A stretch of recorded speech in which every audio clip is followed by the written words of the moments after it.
Malgré ces attaques, certaines personnes estiment que depuis l'instauration de l'état de siège dans la province du Nord Kivu et en Ituri, l'ordre revient peu à peu dans plusieurs secteurs de la vie. Pour Eric Loukio, chef des travaux basé à Beni, le groupe de pression qui dictait des lois sont quasiment obsolètes. Il est dans les propos recueillis par Eric Asmussi.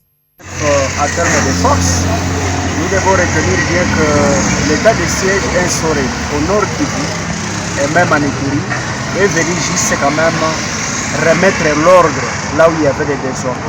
C'est-à-dire quoi? L'état de siège est venu juste restaurer l'autorité de l'État là où l'autorité de l'État était sapée à l'époque. Souvenez-vous, avec ce qui s'est passé surtout à Ville de Beni où nous vivons, concernant les groupes de pression qui donnaient des ordres à la population de ne pas même organiser des activités dans la ville. Sans savoir les ordres venaient de qui, mais cela, ça pouvait nécessairement se faire obtempérer à ce niveau-là. Ça, c'est la première des choses. De deux, c'est aussi un instrument qui est venu nous aider à faire en sorte que l'administration revienne à l'ordre. Pourquoi à l'ordre? Parce que nous connaissons qu'il y a un principe qui dit 8 heures de travail et non 8 heures au travail. Dans différents services de l'État, les gens ont l'habitude de chaque fois venir plus au service et se reposer.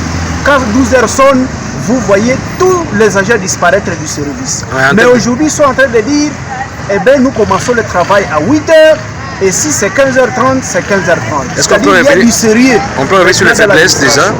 Quand nous pouvons prendre en termes de faiblesse, nous reconnaissons bien que ce qui anime les différentes institutions, quel que soit en Ituri, quel que soit au Nord Kivu, c'est-à-dire les différentes autorités qui ont été mises en place, les autorités militaires, nous reconnaissons que ces autorités ont été formées pour autre chose. Ils ont été formés dans l'armée, ils ont été formés pour travailler dans l'administration militaire, mais lorsqu'ils ont été aussi transformés en percepteurs d'impôts, c'est-à-dire en acteurs fiscaux, c'est ce qui pose problème, parce qu'ils ne connaissent pas peut-être les principes selon lesquels comment fonctionnent les différents services.